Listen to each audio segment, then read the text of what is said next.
어제 그 성경 신학원이 종강을 했습니다. 매 학기를 마무리하는 이제 종강이 되면 이제 학생들과 함께 종강 파티를 하면서 서로 간증을 하는 시간을 갖습니다.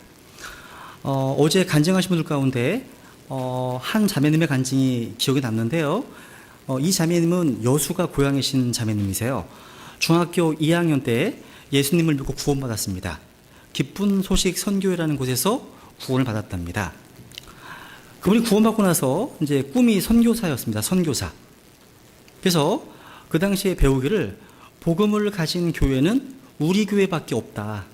이렇게 배웠고 그렇게 믿었답니다.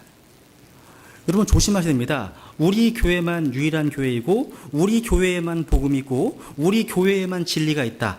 라고 가르치는 교회는 여러분 가지 마십시오. 여러분 하나님의 능력을 믿지 않고 하나님의 다양성을 믿지 않고 하나님의 일하심을 제한하는 것이거든요. 하나님은 여기에만 역사하시는 게 아니에요. 근데 이 자매님이 이제 킹제임스 성경을 이제 알게 되니까 거기에 계속 남아있을 수 없더라는 겁니다. 그래서 자신이 매번 들어왔던 요한복음 1장 29절부터 시작해서 너무나 많은 것들이 말씀에 기초해 보니까 잘못되어 있더라는 겁니다. 그뿐만이 아니에요. 좀 놀랐던 게 뭐냐면 그 기소선에 있을 때 그 여수인 목사님께서 자동차로 이제 카니발을 사라고 해서 카니발을 샀답니다. 또 그 목사님께서 식품 영양학과에 가라고 해서 식품 영양학과에 갔다고 하십니다. 무슨 얘기냐면 하나님과의 관계 속에서 자신의 신앙의 양심상 자유롭게 선택할 수 있는 것들을 배우지 못했다는 거예요. 그러니까 자기 의지가 없는 거예요. 의지가. 철저하게 목사 의존적인 신앙생활을 했다는 겁니다. 또 항상 죄가 없다고 배워서 로마서 6장, 7장, 8장에 나와 있는 성화를 전혀 배우지 못한 채 살아왔다는 겁니다. 그래서 이것이 정상적인 그리스도인의 삶인데 그런 삶을 살아보지 못했다는 겁니다. 그래서 신학원을 통해서 내가 죄에 대해서 그리스도와 함께 죽어있다는 사실, 그리고 그리스도와 함께 다시 사는 거룩한 삶, 또 레이기의 포커스잖아요. 이런 성화의 삶이 무엇인지 알게 됐고 실제 경험을 통해서 많이 하게 되었다는 간증을 하셨습니다. 여러분이 과거에 어떤 교회에 다니셨던지 간에요. 베다니 심령교회에 오셨다면 한 번쯤은 채로 걸러내듯이 내가 이전에 배웠던 믿음을 하나님의 말씀으로 점검해서 버릴 것은 포맷해버리는 그런 시간이 꼭 필요합니다. 자신을 되돌아보는 그런 시간이 필요하다는 거예요. 여러분 성경 신자로서 또 우리가 독립침례교회 침례 성도로서 우리가 무엇을 믿는지 또 그 믿음을 성경으로 입증하고 교누할 수 있어야 됩니다. 저는 그 자매님의 간증을 들으면서 킹제임스 성경을 믿는 신약 교회들이 전국 곳곳에 정말 많이 세워져야 되겠구나 라는 생각을 하게 되었습니다. 저는 오늘날과 같이 수많은 이단들이 부흥하고 교회가 진리로부터 떠나는 이런 마지막 배교의 시대에 바른 신약교회에서 바른 성경과 바른 교리로 무장한다는 것이 얼마나 중요한지 이것을 아무리 강조해도 지나치지 않습니다. 여러분 어떤 교회가 좋은 교회입니까? 여러분 어떤 교회가 좋은 교회예요? 여러분 여러 가지 많은 기준이 있습니다. 그 많은 기준 가운데 하나의 기준을 제시해 드리겠습니다. 우리 한번 요한복음 5장 39절을 찾겠습니다.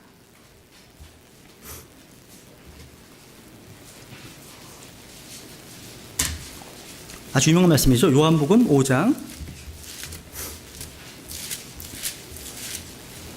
39절 우리 같이 읽겠습니다. 요한복음 5장 39절 시작.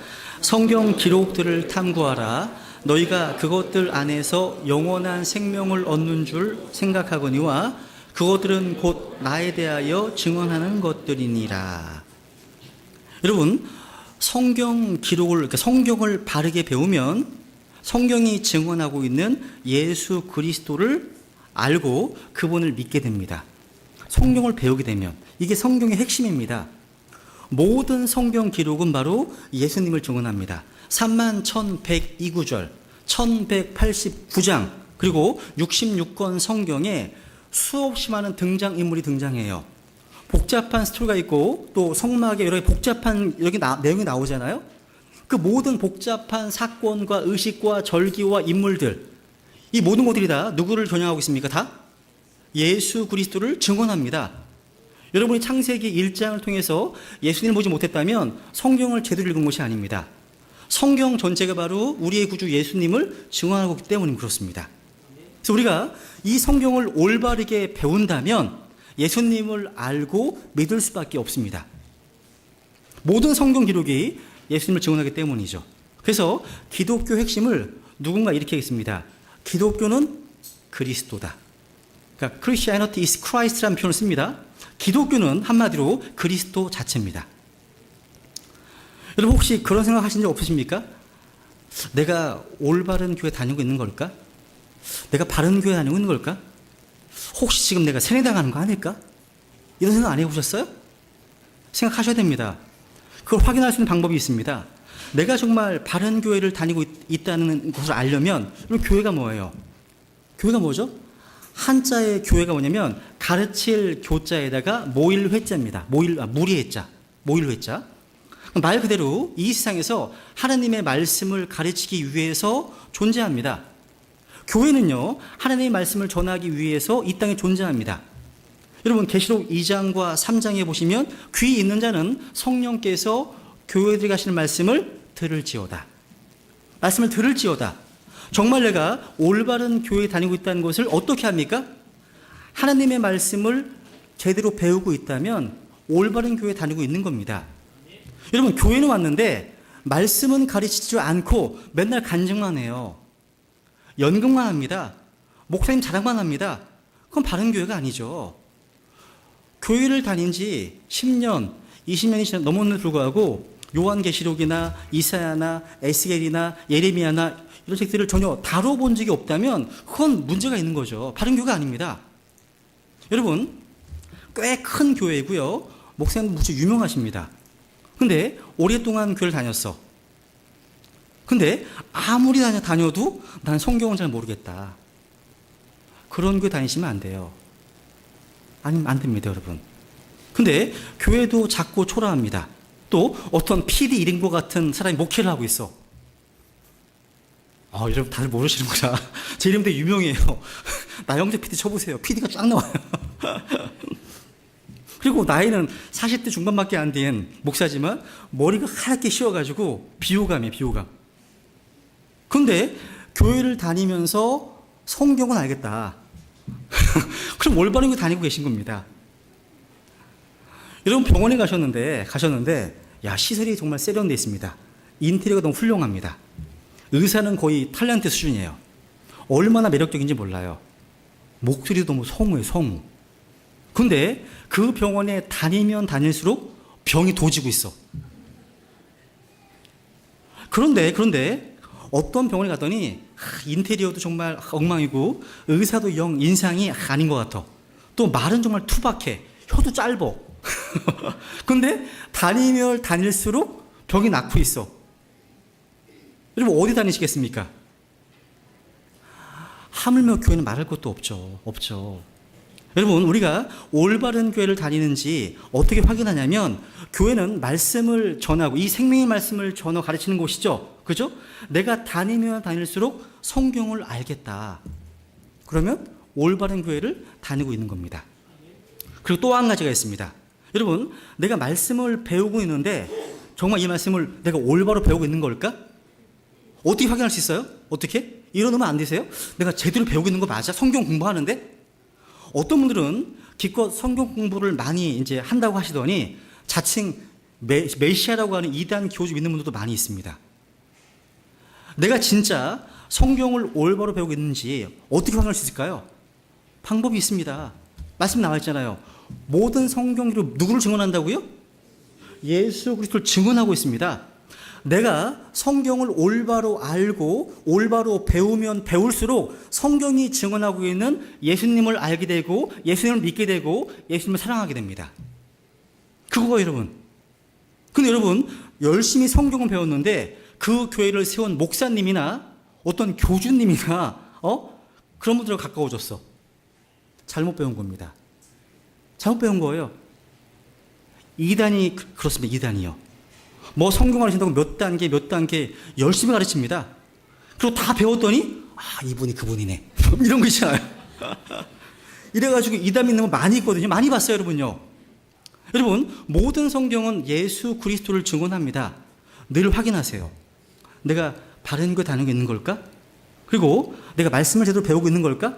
성경을 진짜 제대로 배우고 있는 사람이라면 예수님을 더 사랑하게 되고 그분과 더 개인적으로 가까워지더라. 그럼 바르게 배우는 겁니다. 바로 배우는 거예요.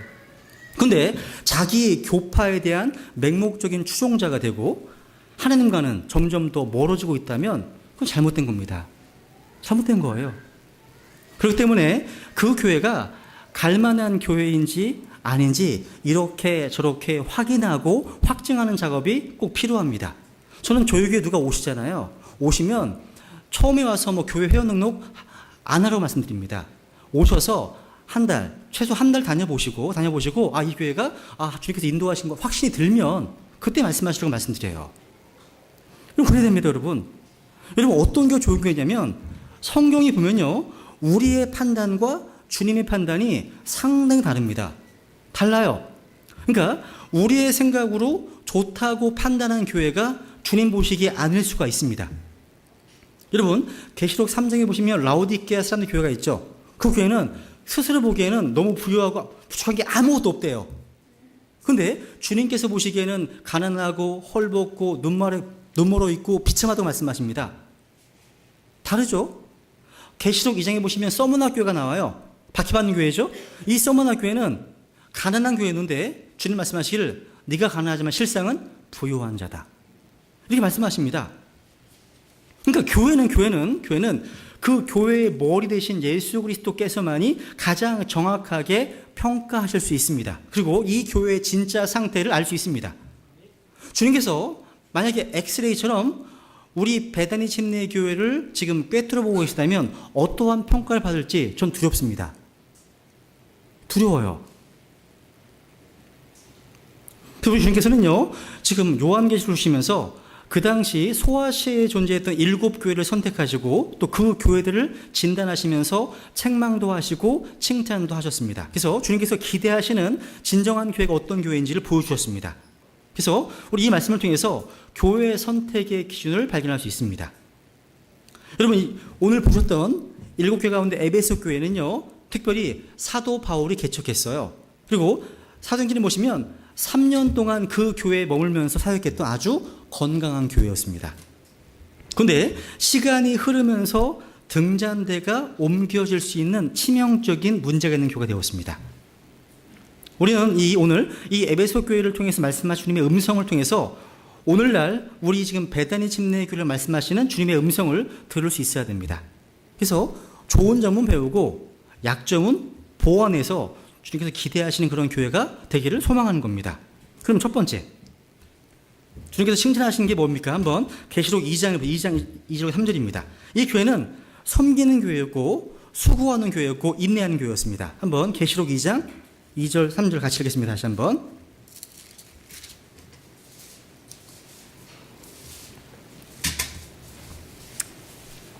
다시 읽죠. 시작. 내가 내 행위와 수고와 인내와 또 내가 악한 자들을 용납하지 못함을 아노니 스스로 사도라고 말하나 사도가 아닌 자들을 내가 시험하여 그들이 거짓말하는 자들임을 알아내었으며 또 참고 인내하며 내 이름을 위해 수고하고 낙심하지 아니하였느니라. 여러분, 이 교회는 게으르지 않았습니다. 여러분이 성경을 많이 배우고 배울수록 제대로 배운 사람은요, 나가 아니라 다른 사람 중심으로 살아가게 됩니다. 내가 아니라. 여러분, 대학생 선교단체 가운데 조이선교회 들어보셨죠? 조이선교회? 이런 단체가 있어요. 이 조이라는 단어가 뜻이 영어 단어 뭐예요? 기쁨이란 뜻입니다. 근데 이 조이의 그 원래 의미가 뭐냐면 J가 Jesus first, 예수님 첫 번째고 others second, 다른 분들이 두 번째고 그리고 you, 당신이 third, 마지막이라는 거예요. 그걸 보여주는 겁니다. 그러니까 이 순서대로 한다면 진정한 joy, 기쁨이 있다는 말이에요. 그냥 조기 선교회가 아니라는 거죠. 이런 의미라는 겁니다. 어떤 분이 그런 말 하셨어요. 아직 저희 교회는 뭐 창립한 지 2년 정도밖에 안 지났으니까 독립침례교회 성도들을 보니까 좀 역사가 된 교회들을 보니까 그냥 예전에 교회 다닐 때는 엄청나게 봉사를 많이 하던 사람들인데 우리 이런 교회로 올 때쯤 되니까 다 넉다운 됐어. 지쳐서 정작 바른 교회 와서는 전부 마르다 대신 마리아가 되어서 먹기만 하고 전혀 움직이지 않고 앉아만 있더라. 이런 지적을 하셨어요, 누군가가. 그러면 우리 교회에 누가 섬기겠냐고. 여러분, 이 말은 뼈가 있는 소리예요.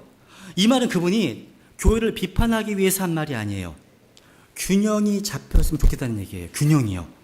그러니까 우리가 알고 있는 진리의 지식의 양에 비해서 행실이 못 따라가게 되니까 균형이 잡히지 않았기 때문에 이런 얘기를 한 겁니다. 그러니까 믿음과 실행이 균형이 잡혀 있어야 한다는 겁니다.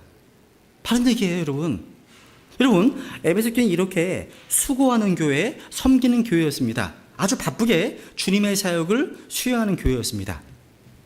여러분, 수고라는 말 자체가요, 찾아보면 몸과 마음이 소진될 때까지 애쓰는 것, 그걸 의미합니다. 이게 수고하는 거예요. 또 이 교회는 인내하는 교회였습니다. 왜냐하면 이 교회가 시련과 박해 가운데 견디고 있음을 보여주는 겁니다. 그러니까 상황과 환경은 되게 어려웠어요. 계속해서 전진하는 교회였습니다.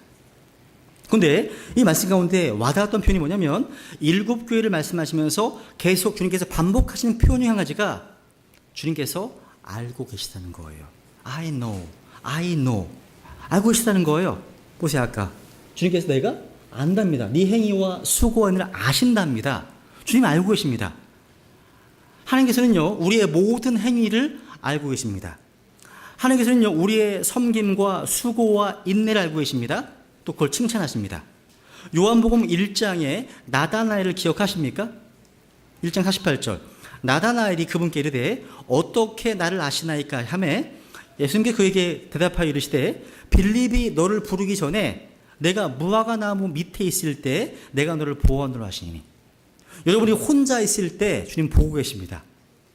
다 보고 계시는 거예요.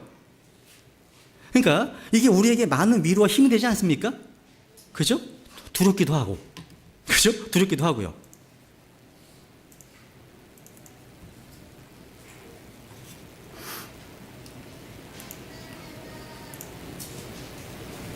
컴퓨터가 다운됐네, 갑자기요. 죄송합니다. 잠깐만요. 이게 이 세상의 그 지혜가 우리를 어리석게 만드는 거예요. 그래서 여러분 한번 그 히브리서 6장을 보세요. 히브리서 6장. 우리가 어디에 있든지, 우리가 어떤 생각을 하고 있는지, 우리의 형편과 사정이 어떤지, 또 우리가 어떠한 수고와 희생을 하고 있는지 멀리서도 알고 계시고 또 그걸 보고 계십니다. 주님께서요. 히브리서 6장 10절입니다. 10절. 같이 읽죠. 시작. 하나님은 불의하지 아니하사 자신의 이름을 위해 너희가 보여준 너희의 행위와 사랑의 수고, 곧 너희가 성도들을 섬겨온 것과 또 섬기고 있는 것을 잊지 아니하시니라. 주님께서는 잊지 않으십니다. 다 알고 보고 계십니다. 두 번째, 이 에베소 교회는 거짓 교리와 거짓 행위를 용납하지 않는 성별된 교회였습니다. 그걸 칭찬하십니다. 그래서 에베소 계시록 2장 2절에 보시면 내가 내 행위와 수고와 인내와 또 그다음 보세요. 또 내가 악한 자들을 용납하지 못함을 아노니 스스로 사도라고 말하나 사도가 아닌 자들을 내가 시험하여 그들이 거짓말하는 자들임을 알아내었으며. 그러니까 악한 자들을 용납하지 않았다. 칭찬하십니다. 6절 보세요. 시작. 그러나 내게 이것이 곧 내가 니골라당의 행위를 미워하는도다. 나도 그것을 미워하노라. 여러분, 이 에베소 교회는요, 건전한 교리 또 바른 교리 가운데 머물러 있었기 때문에 악한 자들을 용납하지 않았습니다. 여러분, 사도 바울이 에베소 교회를 떠나면서 에베소 교회의 감독들에게 경고했던 거 기억하십니까? 거짓 교사들이 외부에서 들어올 뿐만 아니라 이 교회 안에서도 내부에서도 그들이 일어날 것이라 경고했습니다. 그래서 사도행전 20장에 보시면 내가 이것을 하노니 곧 내가 떠난 뒤에 사나운 이리들이 너희 가운데로 들어와 양떼를 아끼지 아니할 것이요 또 너희 중에서도 제자들을 끌어내어 자기들을 따르게 하려고 왜곡된 것들을 말하는 사람들이 일어나리라. 요한일서 4장에 보시면 사도 요한이 말합니다. 사랑하는 자들아, 영을 다 믿지 말고 오직 그 영들이 하나님께 속하였는지 그것들을 시험하라. 이는 많은 거짓 대언자들이 나와서 세상에 들어왔기 때문이라. 여러분, 에베소 교회는요, 자기에게 다가오는 모든 교사들, 사역자들을 면밀하게 살피고 그들 가운데 진리를 전하지 않는 자들을 거절했습니다. 이들은 사도가 아닌 자들을 폭로했습니다. 용납하지 않았습니다. 아마 그 당시에는요, 교회를 순회하는 사역들이 많이 있었습니다. 특히 예루살렘에서 내려온 자들 가운데 사도가 아니지만 사도라고 주장하는 많은 자들이 있었습니다. 그런데 에베소 교회는 근본주의 교회처럼 그들을 말씀으로 시험해서 그들이 거짓말하는 자들이만 알아냈습니다. 그렇게 될 만큼 교리적으로 건강하고 영적으로 안정되어 있었습니다. 근본주의 교회였어요. 교리적으로요. 그래서 에베소 교회는요, 이렇게 거짓된 교리를 분별하고 용납하지 않았습니다. 그뿐 아니라 에베소 교회 성도들은요, 거짓 행위를 미워했습니다. 여기서 아까 요 니골라당의 행위, 이 뭐예요? 이 행위가요, 무엇인지 다른 성경 어디에도 언급되어 있지 않습니다. 일반적으로 두 가지로 설명합니다. 하나는 우리가 익히 아시는 것처럼 성직자와 평신도를 나누는 성직 계급 체계에 대한 말씀입니다. 단어의 뜻대로요, 니골, 니코, 니카오, 지배하다, 레이터, 그러니까 평신도를 지배하다, 이런 뜻입니다. 무슨 얘기냐면 백성들을 정복한다. 무슨 얘기냐면 니골라다가 뭐냐면 교회의 머리 대신 그리스도의 자리에 누군가 차지하고 앉아서 백성들이 그리스도 안에서 누리고 있는 자유를 빼앗아가는 겁니다. 그런 교회가 너무나 많아요, 요즘요. 자기가 그리스도야. 오늘날 성직자와 평신도로 알려준 계급 제도를 시작한 거예요. 이러한 계급 체계는 거짓입니다. 신약 성경 어디에서 가르치지 않습니다. 여러분, 모든 구원받은 하나님의 백성들은 다 왕이요 제사장입니다. 예수님의 보혈을 통해서 누구든지 동등하게 하나님 아버지께 나아갈 수 있습니다. 또 여러분, 버가모 교회로 가시게 되면 계시록 2장 14절 15절에 오시면 이 니골라당의 교리가 나와요. 행위가 시간이 지나니까 교리화됐어요. 역사가 증명합니다. 그러니까 여러분, 이 니골라의 행위가 뭐냐? 2장 14절과 연관지어서 니골라의 교리가 언급되어 있어요. 이것을 우상 숭배와 부도덕한 음행의 생활 태도를 가지고 있었던 초대교회에 존재했던 유명한 이단으로 언급하기도 합니다. 무슨 얘기냐면 여러분, 초대교회 크리스찬들의 신앙을 위협했던 이단들은 크게 두 가지로 나눌 수 있습니다. 그러니까 신약 서신서를 보게 되면 이 두 종류의 이단이 항상 경계 대상이 되었어요. 하나는 뭐냐면 엔티나메니즘, 반율법주의입니다. 또 하나는 뭐냐면 율법주의예요. 이 두 개 가장 큰 경계 대상이었습니다. 율법주의는 뭐냐면 율법을 지킴으로 구원을 얻는다는 겁니다. 그러니까 결국 예수 그리스도를 믿음으로써 구원받는다고 하는 기독교의 근본 교리를 곡해하는 겁니다. 그거는요. 또 하나가 이거예요. 더 위험한 거예요. 무율법주의, 율법 폐기주의입니다. 이것은 무슨 얘기냐면 이게 아마 구원파에서 보신 분들이 이런 게 좀 있는 것 같아요. 믿음으로 구원받았다면 아무렇게나 살아도 좋지 않은가 하는 논리예요. 그러니까 거룩한 삶, 성결한 삶의 중요성을 일부러 격화시키고 무분별한 방종의 삶을 강조하는 거예요. 우리는 행악의 종자니까 어쩔 수 없어 막 지짓고 사는 거예요. 이거 이단입니다. 이단이에요. 내 죄가 예수님을 짓게 만들었다면 마음대로 지짓고 살 수 있습니까? 못 살죠, 여러분.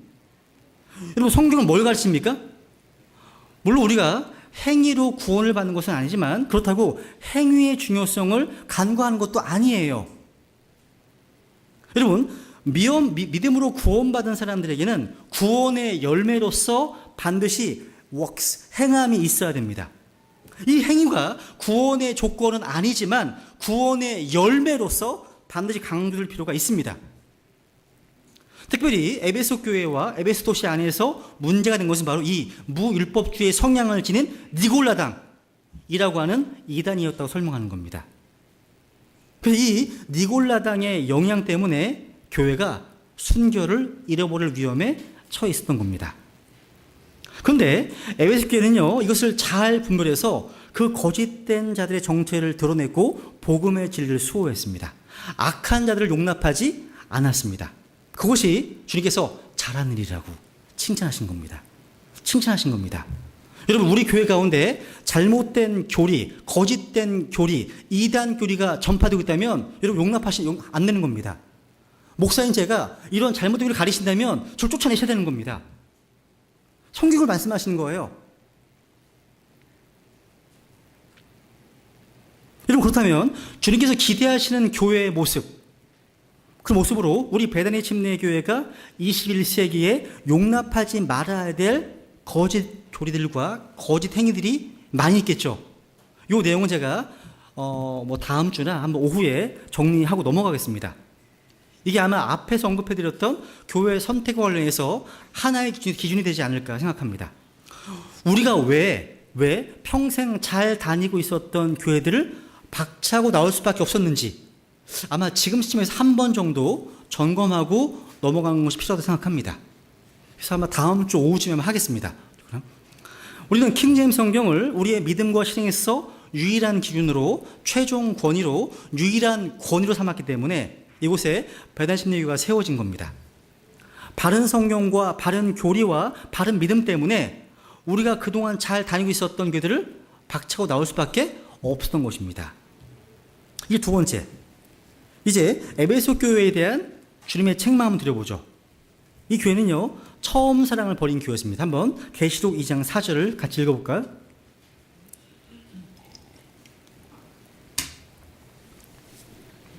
같이 읽겠습니다. 시작. 그럼에도 불구하고 내가 너를 책망할 것이 조금 있나니 이는 내가 너의 처음 사랑을 버렸기 때문이라. 여러분, 인간의 사랑도 가변적일 수밖에 없어요. 그죠? 사랑이 아무리 뜨거운다 하더라도요, 1년, 2년 다 식잖아요. 그죠? 뜨거운 첫사랑도 식게 됩니다. 에베소 교회의 어떤 교인들의 주님 사랑, 성도 사랑도 예외가 아닙니다. 변질되어 갔습니다. 온갖 고난과 핍박을 받으면서도 유지했던 그 사랑도 언제부터인가 식어가기 시작한 겁니다. 아마도 그렇게 된 까닭은 이 진리를 사수한다는 명분으로 다른 사람들을 지나치게 비판적으로 감시하면서부터 서로 불신이 시작되었기 때문일지도 모릅니다. 여러분, 우리가 바른 교리 가운데 바르게 믿는 것 못지않게 중요한 것이 바로 서로 사랑하는 겁니다. 그거를 망하기 시작한 거예요. 여러분, 진리와 사랑은요, 이게 상당히 균형 잡는 게 어려운 과제예요. 사랑을 강조하다 보면 진리를 놓칠 수가 있고, 또 진리를 강조하다 보면 사랑을 놓칠 수가 있습니다. 여러분, 진리가 없는 사랑은요, 이거는 감상입니다. 무력합니다. 힘이 없어요. 배교로 끝나요. 진리가 없으니까. 사랑 없는 진리는요, 차갑습니다. 결국은 인간을 질리게 만들어요. 사랑이 없어요. 우리는 극단에 빠지지 않도록 조심해야 됩니다. 조심해야 돼요. 그러니까 진리를 많이 강조하다 보면 율법주의 경향이 들 수 있어요. 심판으로 하려고 하는 경우가 많아요. 사랑을 강조하다 보면 죄를 용납하게 돼. 너무 사람을 의지하려고 그래요. 그렇게 강해져요. 여기 중간에 답이 있는 거, 중간에. 사랑과 진리의 균형, 은혜와 진리의 균형, 중요한 겁니다. 주님께서 에베소 교회를 칭찬하셨던 것처럼요, 우리는 진리를 수호하고 진리를 분별해야 될 책임이 있습니다. 그런데 주의할 것은 비판이 우리의 생리가 되어서는 안 된다는 점입니다. 여러분, 에베소 교회는요, 겉으로 보기에는 가장 모범적인 교회였습니다. 그런데 주님께서 보시기에 모범적인 것 이상의 치명적인 문제가 있었어요. 그게 얼마나 치명적인 문제였는지 교회의 존립 자체가 흔들릴 정도였습니다. 겉으로 보기에는 아주 신실한 교회였는데 실상 깊은 내면을 들춰보니까 문제가 있었습니다. 그게 뭐예요? 아까 처음 사랑을 버렸습니다. 처음 사랑. 여러분, 이 처음 사랑이라는 게 뭐예요? 내가 처음 주님을 믿게 되었을 때 가지는 복음에 대한 감사와 감격을 말합니다. 여러분에게는 지금 아직도 구원의 기쁨과 감사와 감격이 넘치고 계십니까? 어떤 책에 보니까요, 참 재밌어요. 어떤 분이요, 누가 저자는 모르겠어요. 묵은 닭, 폐계닭이죠. 묵은 닭하고 교회에 오래 다니신 묵은 교인을 비교한 걸 봤어요. 이런 내용 한번 소개해 드려볼게요. 닭은 한 2년 정도 알을 낳으면 더 이상 낳지 못합니다. 알을 낳지 못하면 묵은 닭, 폐기가 됩니다. 좀 많이 먹었던 기억이 나요. 쫄깃하거든요. 맛있습니다. 여러분, 처음에 열심히 전도하던 성도들도요, 한 2년 지나면 전도 잘 못합니다. 왜냐하면 주위에 믿지 않는 자들이 하나 둘 없었기 때문입니다. 전도를 다 해버렸든지 아니면 이제 노는 물이 달라져가지고 더 이상 교제를 안 하니까 그럴 수 있습니다. 어쨌든 더 이상 전도하지 못하는 묵은 교인이 되는 건 닭과 다를 바가 없다는 겁니다. 또 묵은 닭은 질깁니다. 묵은 교인도 마찬가지랍니다. 처음에요, 풍성하게 은혜를 받고 감동받던 교인들도 한 몇 년 지나고 나니까 매너리즘에 빠져가지고 점점 질겨진답니다. 이제 뭐 웬만한 충격에는 끄떡도 하지 않습니다. 눈만 껌뻑껌뻑해 되는 질긴 교인으로 점점 변해간다는 겁니다. 그래서 웬만한 은혜에는 눈물 한 방울 흘리지 않고 전혀 감동하지 않으면서도 상투적으로 그럴 때는 언어를 구사합니다. 말은 되게 잘해, 말은. 그리고 여러분, 그리고 묵은 닭은 싸움을 잘합니다. 싸움을 잘해요. 오래된 교인들도 곧잘 싸움질을 잘합니다. 그러니까 시간이 흐르면 흐를수록요, 점점 순한 양이 되어야 할 교인들이 갈수록 거친 닭이 될 수가 있다는 겁니다. 그러니까 하나님의 의를 알아야 되는데 자칫 자기 의만 강요할 수 있다는 겁니다. 그래서 한다는 일들이 보이는 모든 사람들을 정죄하고 비판하고 판단하고 시비를 겁니다. 그러다 보면 점점 무서운 싸움닭으로 변모해 간다는 겁니다. 근데 본인은 전혀 몰라요, 그걸요. 모릅니다. 여러분, 그리고 나이가 들수록 신앙의 어떤 경륜이 많아질수록 귀가 너무 높아졌어. 귀가 너무 높아졌어요. 웬만한 설교는 귀에 안 들어와. 신앙원에 그런 분들이 계셨어요. 뭐 이런 목사님 정도가 돼야지 목회할 수 있지, 이런 얘기를 해요. 마음이 얼음처럼 차가워져 있는 거예요. 돌덩이처럼 굳어 있는 겁니다. 그리고 밴댕이 속처럼 좁아져 있는 교인들이 많다는 겁니다. 입으로는 분명 사랑을 말하는데 얼굴은 여전히 레드 마스크. 그런 분들 말이에요. 이거 참 재밌었어요, 읽으면서. 여러분, 오래된 교회의 특징이 뭐예요? 바로 이겁니다. 모든 것이 기계적입니다. 기계적. 여러분, 왜 교회 일에 열심을 냅니까? 그렇게 해야 하는 것으로 어렸을 때부터 배웠기 때문입니다.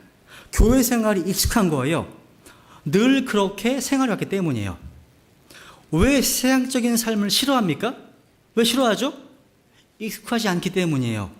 늘 그런 식으로 해왔기 때문이에요. 여러분, 에베소 교회의 문제는 뭡니까?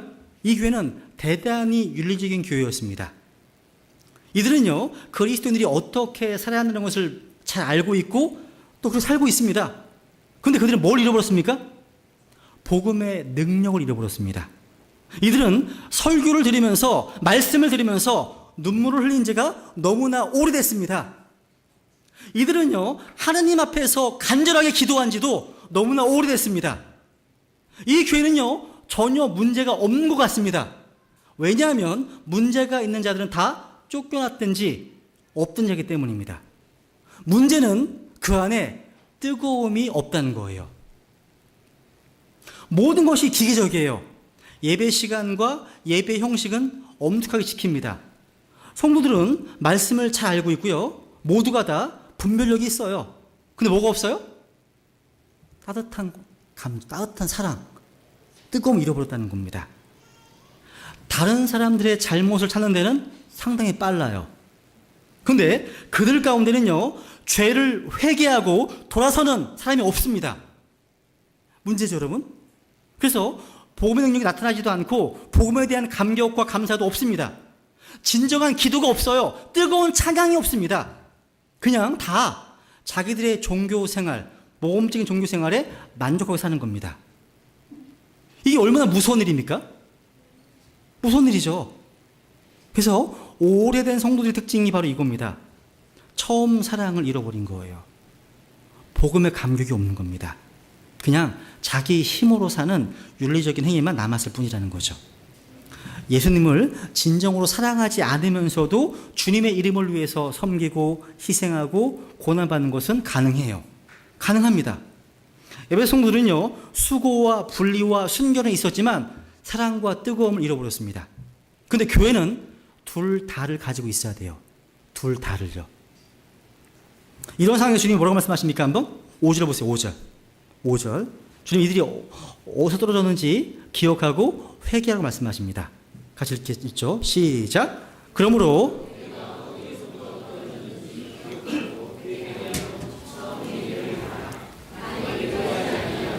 내가 회개하지 아니하면 내가 속히 내게 가서 내 등잔대를 그곳의 자리에서 옮기리라. 주님께서 에베소 교회에 기대하시는 바는요, 처음 사랑의 감격에 살아있는 교회, 그게 되는 겁니다. 여러분, 주님을 생각하면 아직도 사랑으로 가슴 뛰는 성도들, 또 주님의 이름을 부르면서 그 복음의 감격과 감사 때문에 행복에 겨워서 눈물을 흘릴 줄 아는 성도들의 모습을 보고 싶어 하는 겁니다. 우리 이 말씀을 통해서요, 처음 사랑을 잃어버린 자들에게 주시는 주님의 처방을 보게 됩니다. 첫사랑을 회복하는 비결이에요, 이것이요. 내가 어디로부터 떨어졌는지 기억하고 회개하며 처음 행위를 하라는 겁니다. 우리가 어디로부터 떨어졌습니까? 어디로부터요? 여러분, 에베소 교회에 주신 어떤 사도 바울의 서신에 보시면요, 우리는 예수 그리스도를 믿음으로 하나님의 은혜로 말미암아 엄청난 신분 상승을 얻은 자들이 되었습니다. 한번 에베소 2장을 보세요. 에베소 2장 같이 읽어보죠. 시작. 긍휼이 풍성하신 하나님께서 친히 우리를 사랑할 때 보여주신 자신의 크신 사랑으로 인하여 심지어 우리가 죄들 가운데서 죽었을 때 우리를 그리스도와 함께 살리셨고 너희가 은혜로 구원을 받았느니라. 또 함께 일으키사 그리스도 예수님 안에서 우리를 하늘의 처소들에 함께 앉히셨으니. 복음은요, 우리를 어마어마한 위치로 신분 상승시켰습니다. 여러분, 이분 아시죠? 누구예요? 다이애나. 이 다이애나의 원래 직업이 유치원 보모였습니다. 유치원 선생님이었습니다. 그죠? 근데 영국의 황태자비가 되었죠. 이유가 뭐예요? 이유가 찰스하고 결혼했기 때문입니다. 그러니까 찰스 황태자와 결혼했기 때문에 황태자비가 된 거죠. 다이애나가 평민이었는데 찰스 황태자와 결혼하는 바람에 신분 상승이 된 겁니다. 결혼하지 않았다면 여전히 유치원 선생이었을 겁니다. 마찬가지예요. 인간은 피조물입니다.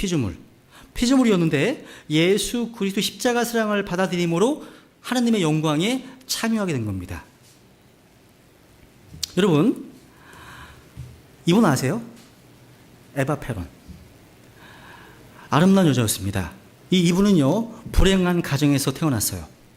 타고난 아름다운 외모 때문에 거리의 여자가 되었어요. 그러다가 싸구려 영화에도 몇 번 출연했습니다. 근데 이분이요, 한 젊은 정치인과 연애를 했습니다. 그리고 결혼을 했습니다. 그 젊은 정치인이 대통령이 되었어요. 그럼 이 여자가 뭐가 됐겠습니까? 그렇죠. 퍼스트 레이디가 영부인이 되었습니다. 그런데 34살에 암에 걸려 죽습니다. 에바 페론, 아르헨티나의 국모입니다. 그녀 일생을 제가 얘기했는데요, 이 여자는 아주 불행한 젊은 날을 보냈습니다. 길거리 여자, 몸을 파는 창녀였습니다. 그런데 젊은 정치인과 연애 끝에 그 나라 영부인까지 되었습니다. 대단하죠? 거리 여자가 영부인이 될 수 있었던 이유는 딱 하나입니다. 뭐예요? 남편과의 관계가 신분 상승을 만들어낸 거죠. 여러분, 인류 역사가 뭐예요? 어떤 모습을 얘기했습니다. 인류 역사는 일보 후퇴, 이보 전진이라고요. 그러니까 구원받으면 다시 그 피조물의 위치로 가는 게 아니에요. 하나님의 자녀가 되고 하나님의 영광에 들어가게 됩니다. 아담 안에서 타락한 인류가 예수 그리스도를 통해서 하나님의 자녀가 되게 하신 겁니다. 하나님은 인간을 사랑의 대상으로 만들었지만 인간이 범죄함으로 타락했습니다. 그 타락을요, 하나님의 사랑을 입증하는 기회로 삼으셨습니다. 그래서 십자가에 죽으신 거죠. 그 예수님을 믿으면 하나님의 영광에 참여하게 되는 겁니다. 즉 인간의 역사란 일보 후퇴, 이보 전진입니다. 우리는 예수 그리스도를 통해서 하늘나라에 가고 신분 상승을 갖도록 하신 겁니다. 엄청난 거죠. 엄청난 겁니다. 요한일서 4장에 보시면 하나님의 사랑이 이렇게 표현되고 있습니다. 4장 9절 같이 읽어볼까요? 시작. 하나님께서 자신의 독생자를 세상에 보내사 우리가 그분을 통해 살게 하셨은즉 이곳 안에서 하나님의 사랑이 우리를 향해 나타났느니라. 19절 보면 우리가 그분을 사랑함은 그분께서 먼저 우리를 사랑하셨기 때문이라. 먼저. 여러분, 처음 사랑을 잃어버렸다면 하나님께서 먼저 우리를 사랑하신 그 사랑을 기억해야 합니다. 그 사랑을 먼저 받았기 때문에 그 사랑을 줄 수 있는 거예요. 먼저. 여러분, 우리가 구원받은 것도요, 하나님께서 먼저 사랑하셨기 때문입니다. 여러분, 내가 하나님을 사랑해서 천국 가는 게 아니에요. 내가 하나님 사랑한 것 같고 절대 하늘나라 못 갑니다. 우리가 하나님을 사랑한 게 아니에요. 하나님이 먼저 우리를 사랑하셔서 독생자를 주신 겁니다. 인간이 천국에 갈 수 있는 유일한 방법은 하나님의 그 사랑을 의지해서 가는 겁니다. 하나님을 사랑하신 거예요. 우리가 하나님 사랑한 게 아니에요. 여러분, 우리가 종종 구원 간증 하잖아요. 구원 간증 하는데 구원 안 받은 사람 간증은 들어보면 압니다. 자기가 하나님 사랑한 거 얘기해요. 구원받은 사람의 간증을 들어보면 금방 알아합니다. 금방 알아요. 어떤 찬양 가사처럼 영원토록 내 할 말 예수의 피밖에 없네. 그런 간증이에요. 그러니까 하나님께서 나를 얼마나 사랑하셨는지 독생자 예수 그리스도를 이야기합니다. 그분의 십자가의 대속과 보혈을 얘기를 합니다. 구원 안 받은 사람은요, 자기가 하나님 사랑한 거 얘기하느라 바빠요. 여러분, 구원 하실 때 포커스가 여기 있어야 되는 거예요. 제가 구원 안 받은 사람 간증 해볼까요? 한번? 이렇게 간증해요. 저는 모태신앙입니다. 저는 어려서부터 하나님을 믿었고 많은 핍박과 어려움 가운데서도 하나님의 신앙을 지켰습니다. 저는 어린 시절부터 교회를 다녔고 교회 안에서 자랐습니다. 하면서 하나님 뜻을 살려고 노력을 했고 결심을 했고 그래서 목사가 되었습니다. 지금까지 열심히 하고 있습니다. 이런 간증 주로 이릅니다. 이런 간증들. 여러분, 말은 맞는 말인데 내가 하나님 사랑한 얘기는 다 있는데 하나님께서 나를 사랑하신 이야기는 하나도 안 했어요.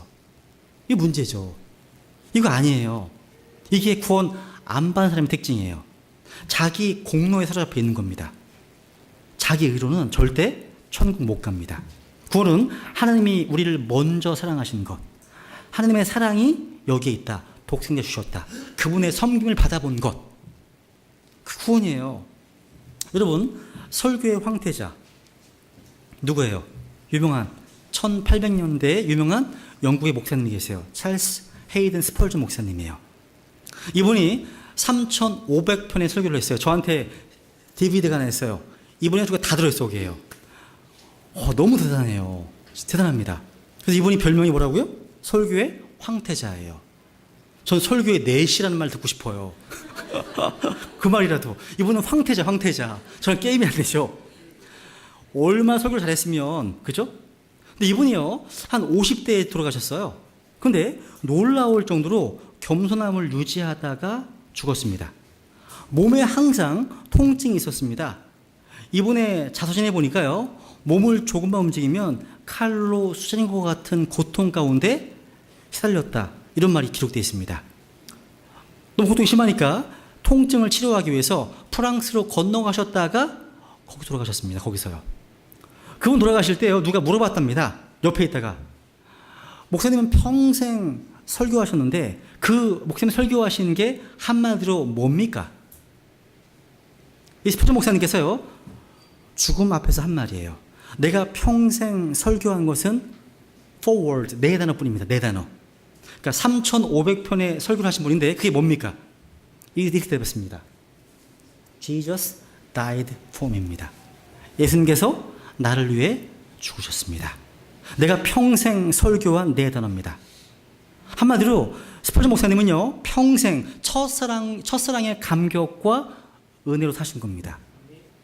그래서 스펄전이 나의 모든 신학은 이 네 단어로 요약할 수 있다. 이거예요, 이거. 얘기한 겁니다, 여러분. 여러분, 우리는 기억해야 됩니다. 처음 사랑을 잃어버렸다면, 복음의 감격과 감사를 잃어버렸다면, 내가 주님을 처음 만난 그곳, 나를 불러주시고, 나를 구원해주신 그곳으로 한번 기도 여행을 떠나보시기 좋겠습니다. 한번 생각해 보세요. 주님은요, 에베소 교회에서 내가 어디에 쓰러졌는지 기억하고 회개하라 말씀하셨습니다. 이제 마지막으로 이제 에베소 이제 계시록 2장하고요, 사도행전서 1장을 비교해 볼게요. 에베소 교회는요, 사랑보다 일, 수고, 행위가 앞선 교회였습니다. 이들은 악을 분별했고 거짓을 시험했고 용납하지 않았습니다. 주님을 위해 일했고요, 기꺼이 고난을 받았습니다. 그럼에도 사랑을 버리고 일을 하는 그들에게 다시 처음 사랑을 가지라고 말씀하십니다. 한번 두 개를 비교해 보세요. 한번 이렇게 해서 시작. 하나님 곧 우리 아버지의 눈앞에서 우리 주 예수 그리스도 안에 있는 너희의 믿음의 행위와 사랑의 수고와 소망의 인내를 끊임없이 기억하기 때문이니. 잘 보세요. 지금 비교해 보세요. 여기 행위가 있고 수고가 있고 인내가 있죠. 그렇죠? 위에 계속 2장에 지금 보시면 내가 내 행위와 수고와 인내와 또 내가 악한 자들을 용납하지 못함을 안다 말씀하십니다. 이 두 구조에서 세 가지 차이가 나옵니다. 믿음의 행위냐 그냥 행위냐, 사랑의 수고냐 그냥 수고냐, 또 소망의 인내냐 그냥 인내냐. 그러니까 외적으로 드러나는 행위와 수고와 인내는 같은데 뭐가 없어요? 내적인 믿음과 사랑과 소망이 없는 거예요. 에베소 교회는 믿음, 사랑, 소망이 없이 부지런히 일했고 주님을 책망하신 겁니다. 회개를 요구하시는 거예요. 회개하지 않으면 등잔대를 옮겨버리시겠다. 두 말씀이에요. 내가 회개하지 않으면 내 등잔대를 옮기겠다. 교회 끝나는 겁니다. 끝나는 거예요. 역사적으로 보면요, 이 교회는 회개하지 않아서 등잔대가 옮겨져 버렸습니다. 그래서 현재 에베소 교회에 있었던 자리는 현재 이슬람이 지금 지배하고 있습니다. 이 시간 우리 모두 회개합시다. 회개는 다 돌아가는 겁니다. 탕자가 아버지의 품, 아버지의 집으로 돌아가듯이 내가 서 있어야 할 그 자리로 돌아가는 겁니다. 기도의 자리로 돌아가는 겁니다. 말씀을 붙잡고 살던 그 자리로 돌아가는 겁니다. 섬김에 돌아가는 겁니다. 무엇보다도 말씀과 기도로 주님과 뜨겁게 교통했던 그 자리로 돌아가는 것입니다. 기도하시겠습니다.